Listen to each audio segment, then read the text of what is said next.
Why are communes seen as so negative? Communes that work are just rural communities. Most of the world was structured like that until a few years ago, and in many places that's still the case. There's nothing natural about it, it's just self-selection dictated by land policies, agricultural necessities and so on and so forth. The problem with modern communes is that they attract the people with the strongest need for community, that tend to be the people least used to live in communities. I'm very deep into different subgroups of hippies, old hippies, Kanban hippies, solarpunk hippies, new age hippies, and the more these people talk about community, the least they are fit to live in one. Egocentric, individualistic, self-centered, incapable of compromising, but yearning connection and belonging because they cannot find it in other social structures.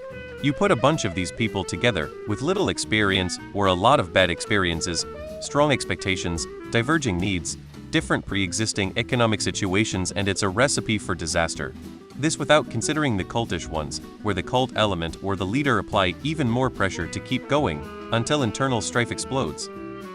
I think the main problem is that there is always somebody who wants to seize control and dominate everyone else, whether socially, ideologically, financially, sexually, or, very often, all of the aforementioned at once. Just too many bad people around. Kibbutz in Israel are examples of successful communes, but a lot of American ones turned into cults.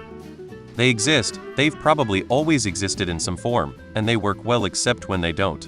The bad reputation comes from the ones that didn't work well, especially many in the 1960s when communes became something of a negative cliché, so the image of them became either unwashed young people living in poor conditions or cults like Jonestown.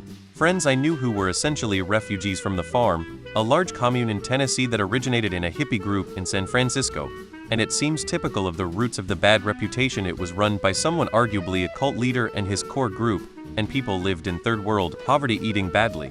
My friends had left always felt like escaped after the wife's first child died in a fire and she suffered from rheumatic fever due to the poor living conditions. The farm still exists and appears to be communal in some form. From casual observation, it seems like time very much tests the principles and the governing system in communes, which is probably true of all human groupings. It's harder for companies to exploit people who live in communes. To be fair, cults usually start as communes, so skepticism isn't entirely unwarranted. The process or position that decides in a commune how to allocate resources, who to let in and who to force out is too powerful.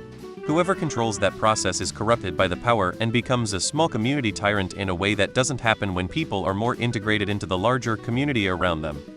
What do you think it's like if you're in a commune, but you're different in a way that the commune doesn't like? Gay, trans, whatever. Manson? Generally, a commune is run by a cult. They are off the grid and isolated on purpose with a mist of secrecy. This scenario is their business model. I imagine that most communes generally end up as communism. Great goals at first, big support in the beginning and flourishing as people are enthusiastic in the beginning. But then leadership figures form, power is consolidated and corrupted, some people feel unhappy, people start to slack off, sense of ownership weakens and the system collapses.